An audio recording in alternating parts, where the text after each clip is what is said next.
pagi hari ini. Dan sesuatu yang sudah terjadi dalam hidup kami, itu yang terbaik bagi kami. Semua inisiatifmu Tuhan, Engkau yang menginginkan kami seperti Engkau, dan kami pun sepakat dengan Engkau Tuhan hari ini. Yang memuji dan memuliakan Engkau adalah segenap hati kami, segenap jiwa kami Tuhan. Seperti roh kami senantiasa memuji dan memuliakan. Terima kasih Bapa. Pada saatnya Tuhan, kami rindu Engkau bentuk kami dengan apa yang Engkau pikirkan, bukan yang juga yang kami pikirkan. Roh Kudus yang memberikan kami hikmat, pewahyuan, pengetahuan untuk kami mengerti setiap apa yang Kau ajarkan dalam hidup kami. Karena itu akan memerdekakan kami dan membentuk hidup kami menjadi serupa seperti Engkau Yesus. Terima kasih Bapa, kami percaya segala kehidupan-Mu ada dalam hidup kami, sehingga segala sesuatu yang mati dalam hidup kami tidak akan mati lagi, dapat akan bangkit dan dipulihkan. Terima kasih Bapa, kami ucap syukur di dalam nama Tuhan Yesus. Kami siap menerima yang terbaik kepada Engkau. Dalam nama Tuhan Yesus kita semua sepakat berkata amin. Haleluya. Yeskiel 37 ayat 1 sampai 14. Nggak langsung kita baca, kita step by step aja, baca cepat ya. Yeskiel 37 ayat 1 kata seperti ini. Lalu kekuasaan Tuhan meliputi aku, dan Dia membawa aku keluar dengan perantaraan rohnya, dan menempatkan aku di tengah-tengah lembah, dan lembah ini penuh dengan tulang-tulang. Amin. Jadi kita bisa bayangkan ya, ketika Tuhan membawa Yeskiel ini ke suatu tempat, di mana tempat itu ya di lembah, ya, dan lembah ini penuh dengan apa? Tulang-tulang, ya, tulang manusia ya, bukan tulang ayam, ya, yang bisa kita bikin sop, ya, tapi tulang manusia, tulangnya bangsa Israel, gitu, ya, yang sudah mati di lembah. Nah, di sini berkata kekuasaan Tuhan meliputi aku dan Dia membawa aku. Jadi bukan kehendak siapa Yeskiel sendiri, tapi ini kehendak Tuhan. Ya. Jadi pemulihan seperti judul ini ya, bangsa Israel dibangkitkan. Ya. Pemulihan itu selalu dimulai dari mana? Dari inisiatif Tuhan. Amin. Bukan dari usaha manusia, tapi dari inisiatif Tuhan. Nah, Tuhan membawa Yeskiel ke lembah tulang kering. Dia membawa kita ke tempat di mana kita bisa melihat keadaan yang sesungguhnya. Ya. Tapi bukan untuk mengintimidasi, tapi untuk memulihkan. Ya. Nah, kasih karunia Tuhan selalu menyediakan terlebih dahulu. Ini ciri kasih. Ya. Tuhan tidak menunggu kita kuat. Tuhan tidak menunggu kita baik baru Dia bekerja. Enggak. Ia bekerja karena apa? Karena kita lemah. Ya. Dialah penggerak pertama dalam kehidupan kita. Amin. Ya. Nah, di Yesaya 37 ayat 2 dikatakan seperti ini. Ia membawa aku melihat tulang-tulang itu berkeliling-keliling dan sungguh amat banyak bertaburan di lembah itu. Lihat, tulang-tulang itu amat kering. Jadi nggak cuma kering, tapi amat kering. Ya, rapuh, kering. Ya. Benar-benar ini nggak mungkin bisa apa-apain. Ya. Nah, sebenarnya ini tuh gambaran manusia sebelum dia dipulihkan dalam pandangan kita semua. Ya. Sebelum kita terima keselamatan lahir baru, ini keadaan kita sudah kering, nggak ada gunanya. Tuhan mau memperlihatkan pada kita bahwa tanpa inisiatif Dia, ya kita ini seperti tulang kering ini. Yeskiel diperlihatkan seperti itu. Bangsa Israel, ini bangsamu seperti ini. Ya. Keadaan Israel itu tampak mustahil sekali. Ya. Nah, fakta bisa sangat gelap, saudara. Ya. Tetapi apa? Kebenaran Tuhan selalu lebih tinggi daripada fakta. Ya. Fakta kita seperti apapun gelapnya, keringnya seperti apapun. Ya, hari ini kita tahu bahwa kita akan belajar kebenaran Tuhan, ya, itu lebih tinggi dari semua. Amin. Ya. Masalah memang sering tampak kering total. Misalkan apa? Pernikahan, ekonomi, pelayanan. Ya, pelayanan saya pun bisa mengalami gitu. Pengalaman pelayanan itu kering, kan? Emosi, ya, keluarga. Tetapi Tuhan tidak melihat dari kekeringannya. Tapi dia selalu punya rencana yang sudah dia sediakan. Jadi mau sekering apapun, aku sudah punya rencana. Dia tidak perlu juga kekeringan kita, dia tidak perlu juga kemustahilan itu, dia tidak peduli itu. Yang dia menyatakan kepada kita, aku sudah punya rencana dari itu. Nah, realitas rohani lebih nyata daripada realitas fisik. Kekeringan itu bukan titik akhir. Amin. Nah, ayat 3-nya, Yesaya jawab, lalu dia berfirman kepadaku, hai anak manusia, dapatkah tulang-tulang ini dihidupkan kembali? Dia tanya Tuhan pada Yesaya. Yesaya jawab, ya Tuhan Allah, Engkaulah yang mengetahui. Jadi ini bukan jawaban yang menghindar ya, tapi penyerahan di depan pada Tuhan, bukan logika manusia. Yesaya tahu, dia nggak tahu apa-apa. Dia nggak bisa ngapa-ngapain, Tuhan mau diapain, dia nggak ngerti. Ya. Jadi Yesaya ini punya iman yang sungguh-sungguh nggak pura-pura ya, tapi dia percaya bahwa Tuhan itu pasti sudah menyediakan jawabannya dalam Tuhan. Bahkan ketika pikirannya belum mengerti apapun, tapi ya itu iman. Ya. Iman itu percaya, aku nggak ngerti, aku lemah, ya, aku nggak tahu harus gimana, tapi aku percaya bahwa Tuhan punya rencana. Nah, di ayat 4-6 dikatakan seperti ini. Ya. Lalu firman-Nya kepadaku, bernubuatlah mengenai tulang-tulang ini dan katakan kepadanya, hai tulang-tulang yang kering, dengarlah firman Tuhan. Yesaya suruh bicara bernubuat pada tulang-tulang kering. Ya. Tulang-tulang ini suruh dengar firman Tuhan. Berilah firman Tuhan Allah pada tulang-tulang ini, aku memberi nafas hidup di dalammu, supaya kamu hidup kembali. Aku akan memberi urat-urat padamu, menumbuhkan daging padamu, akan memberi kamu dan kulit, dan memberikan kamu nafas hidup, supaya kamu hidup kembali, dan kamu akan mengetahui bahwa akulah Tuhan. Ya. Jadi Yesaya disuruh bernubuat, katakanlah, dengarlah firman Tuhan. Dia berkata kepada tulang, bukan bicara pada Tuhan memohon, ya.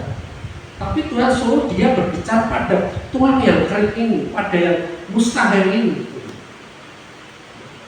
Jadi ini apa ya? Style kasih karunia itu bilang seperti itu. Tuhan tidak menyuruh Yesaya memohon, berdoalah padamu, enggak. Tapi Tuhan mau Yesaya mengeluarkan otoritasnya. Tuhan memberikan firman-Nya, Yesaya yang menyatakan itu. Amin. Ya. Jadi kita bukan memohon kepada Tuhan untuk melakukan apa yang Dia sudah tetapkan dalam roh kita ini, tapi mengeluarkan apa yang sudah diberikan, yaitu apa? Kesembuhan, pemulihan, kehidupan. Ya. Jadi kita berdoa dengan otoritas, bukan dengan permohonan. Amin. Jadi seperti itu. Jadi prosesnya ya, dari suara itu dari 7-8 ya bergerak ya, mulai bunyi, tulang mulai tersusun, bayangkan ya, coba sambil kita bayangkan di sana itu banyak tulang itu begitu dibuatnya sama Yesaya ya, tulang-tulangnya mulai bergerak, dia mulai sebenarnya ada videonya, ada filmnya ini, tapi di sini tidak ada untuk mutar film. Tulangnya mulai tersusun ya. Kemudian urat-uratnya tumbuh, keluar. Dagingnya mulai tumbuh. Kulitnya mulai menutup kulit. Ya. Tapi dia belum bernafas. Jadi pemulihan ini bisa berlangsung, biasanya berlangsung bertahap. Setiap tahap itu ada karya Tuhan dalam hidup kita. Amin. Jadi misalkan kok belum ya Tuhan, kok aku rasanya masih bungkuk gitu, masih belum terjadi Tuhan, masih belum pulih Tuhan. Ya, sebenarnya Tuhan lagi bekerja. Kita punya otoritas, kita punya kehidupan, kita punya kuasa yang di dalam hidup. Ketika kita ucapkan itu, kita perintahkan yang mati ini mulai hidup kembali, dan itu akan hidup kembali. Itu karya Tuhan, step by step. Ya. Nah, jangan berhenti hanya karena belum melihat hasil yang penuh. Amin. Jadi kita sering melihat apa perubahan luarnya dulu. Kita lihat kok belum ya. Kayak kita nanam pohon, ya. Kok belum ya, belum tumbuh ya, siap hari. Ya. Bukan berarti dia berhenti, bukan berarti dia mati. Amin. Ya. Semua itu datang dari dalam, bukan dari luar. Ya. Nah, di ayat 9-10, ya. Di ayat 9-10, firman-Nya kepadaku, bernubuatlah kepada nafas hidup itu, bernubuatlah hai anak manusia, dan katakanlah kepada nafas hidup itu, beginilah firman Tuhan Allah. Hai nafas hidup, datanglah dari tempat penjuru angin dan berembuslah ke dalam orang-orang yang terbunuh ini, supaya mereka hidup kembali. Lalu aku berbuat seperti yang diperintahkan kepadaku, dan nafas hidup itu masuk di dalam mereka, sehingga mereka hidup kembali. Mereka menginjakkan kakinya suatu tentara yang sangat besar. Amin. Ya. Ini gambaran sifat dari pekerjaan Roh Kudus. Struktur rencana usaha manusia tidak pernah cukup. Ya. Tapi Roh Kuduslah yang menghidupkan, menguatkan, dan mengubahkan. Amin. Ya. Roh yang sudah diberikan pada kita ini dalam perjanjian yang baru bukan roh yang datang dan pergi. Oh, ketika kita baik, ya dia datang. Seperti pada dalam perjanjian lama.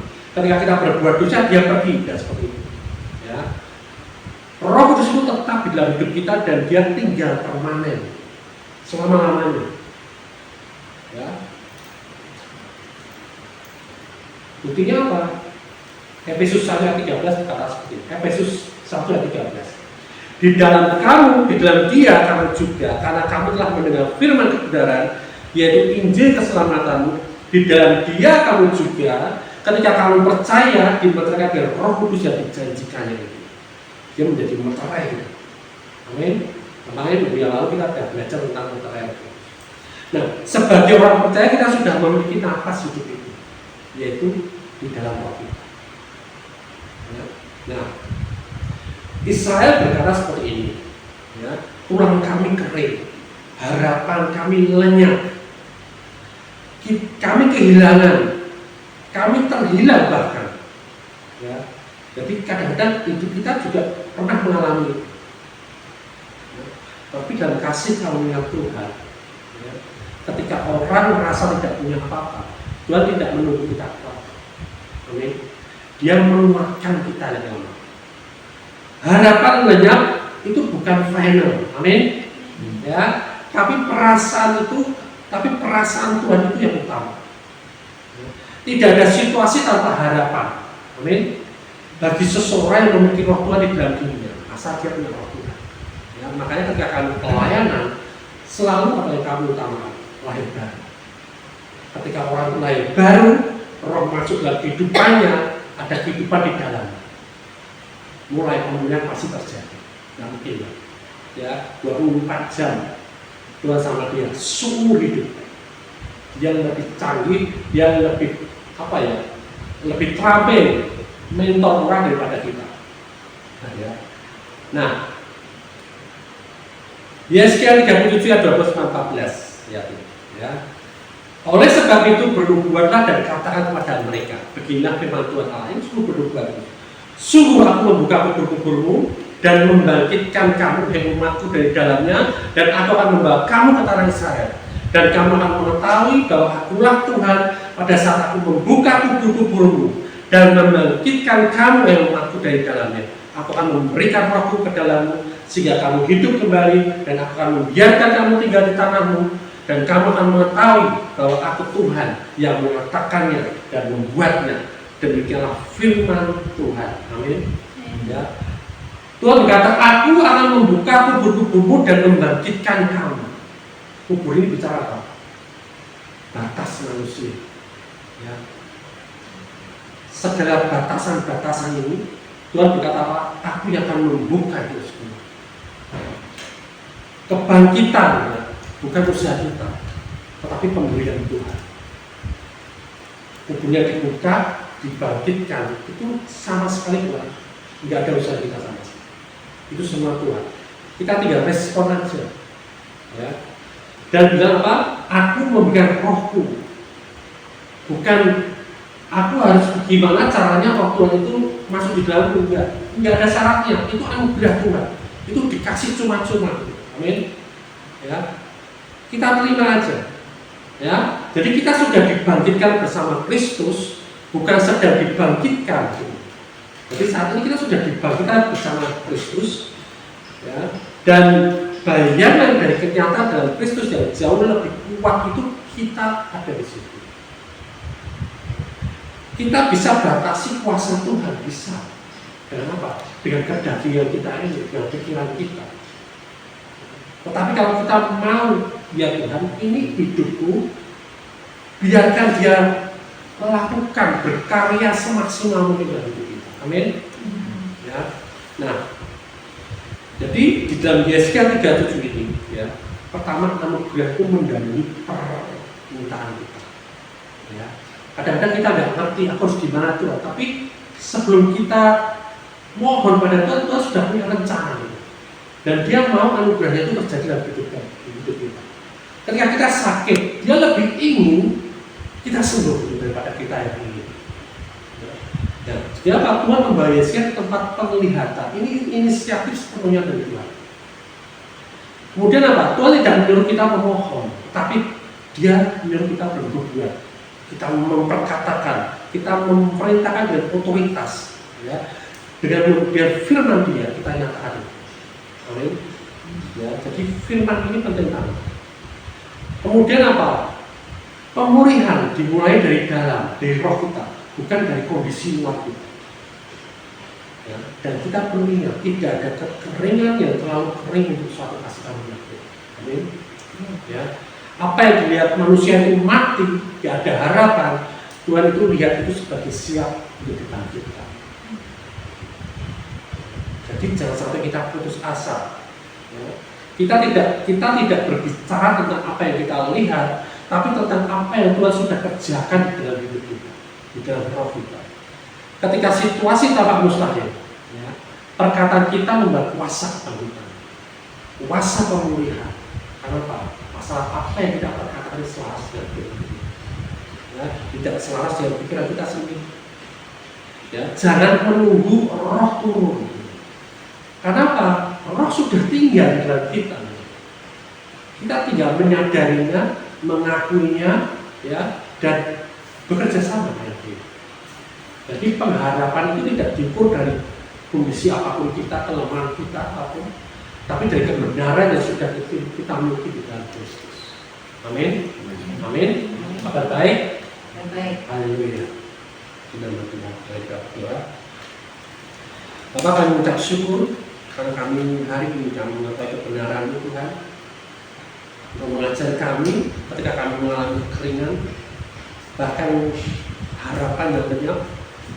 Engkau akan pulihkan kami Tuhan. Dan Engkau sudah punya rencana yang indah untuk kehidupan kami. Dan tidak hanya itu Tuhan, ketika kami dipulihkan, ketika kami mengalami kehidupan itu, Engkau mau kami juga memberikan hidup orang lain. Engkau juga mau kami membangkitkan dengan perkataan dan otoritas yang daripada untuk setiap keluarga kami, teman-teman sahabat kami, mereka juga dipulihkan, dihidupkan Tuhan, dan mereka juga mengalami pemulihan, sehingga semakin banyak lagi orang-orang yang hidup di dalam kehidupan kami, menerima anugerah keselamatan, anugerah kasih karunia dalam hidup mereka. Terima kasih Bapak, kami ucap syukur hari ini, dan sebentar lagi kami sudah share berfellowship satu sama lain, yang berkati kami Tuhan, sehingga kami berlalu sukacita dan kesejahteraan itu tetap tinggal dalam kehidupan kami. Dalam nama Tuhan Yesus, kita semuanya sepakat berkata, Amin. Haleluya. Merdeka. Merdeka.